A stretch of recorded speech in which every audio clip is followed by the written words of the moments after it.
Thanksgiving is usually thought of course, as a feel-good, quintessential U.S. holiday. But many argue the traditional narrative perpetuates myths as well as being disrespectful to Native Americans because it often leaves out the context of relations between them and the early immigrants. How the settlers brought diseases, for example, that decimated Native tribes, or information about the massacres of natives that followed. Now, there is a growing movement to help history teachers unlearn what they themselves were taught. But not everyone agrees about what should be taught to students today. Special correspondent Kavitha Gardoza with our partner Education Week has this report. It's for our weekly education segment, Making the Grade. And in the textbook, but there's a lot of bias and a lot of slants. There are about 50 social studies teachers at the Museum of the American Indian in Washington, D.C.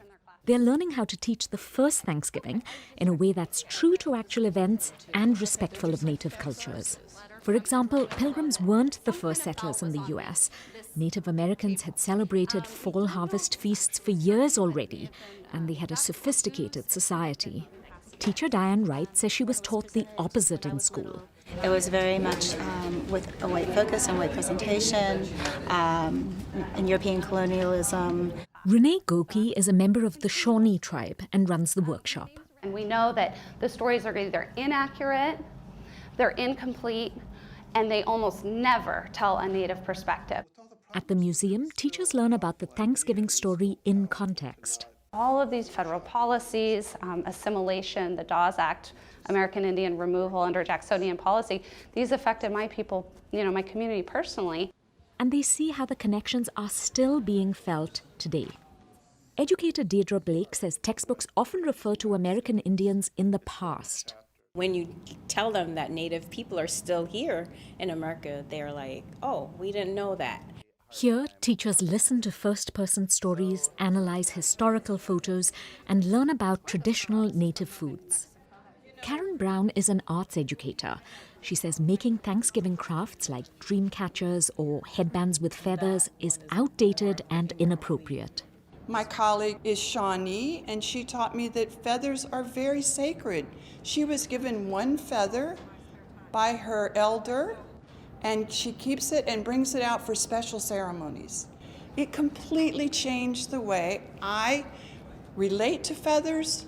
They're not a craft item from the craft store any longer. So she comes up with alternatives that are rooted in history, like making catalogs to understand how Native people traded seeds. It's not a monolith. Goki says teachers may have to unlearn what they were taught, because simplifying the past is damaging not just to Native people. They do a disservice to us as a nation and forming our identity. I think that there's much more opportunity when we speak frankly and truthfully about the past, and I think from then we can start to heal. But how to teach the past is very controversial. What students learn in different school districts varies a lot across the country, influenced by social and political values, as well as a community's demographic makeup. Some see bias in the opposite direction. Roy White says America's rich culture is in danger of being lost to revisionist history. He's the founder of Truth in Textbooks, an organization that trains volunteers to review history books for what they see as bias. They've successfully lobbied for change. We're trying to remove the political correctness that we found in a lot of the textbooks and begin to put back into the textbooks things that have been omitted purposefully over the years. He gives examples. Those who were founding our country were terrible toward all Indians. And that's really not a fair, accurate characterization.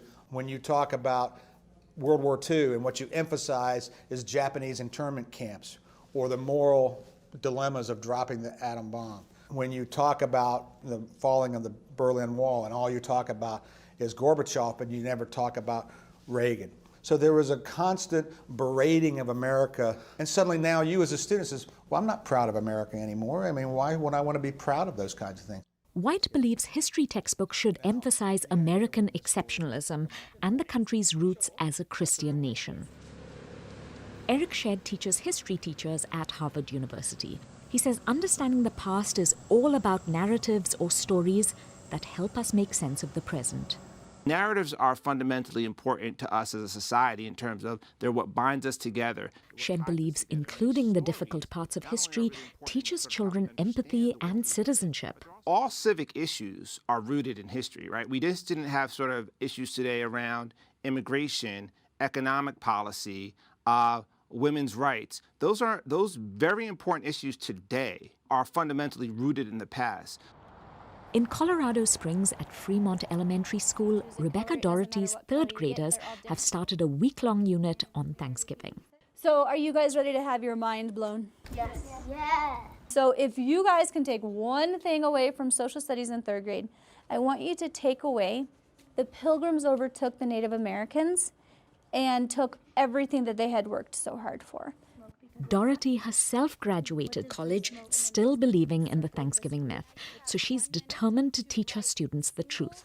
They're going to be the future of this country, and if everybody has a misunderstanding and nobody tells them the truth, then we're a nation built on lies. And so I did burst their bubble, but hopefully I taught them to not always believe what they hear first time, but to look further and investigate more.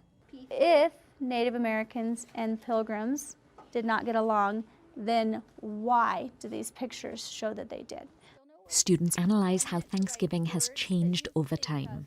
I can see back then there's no phones.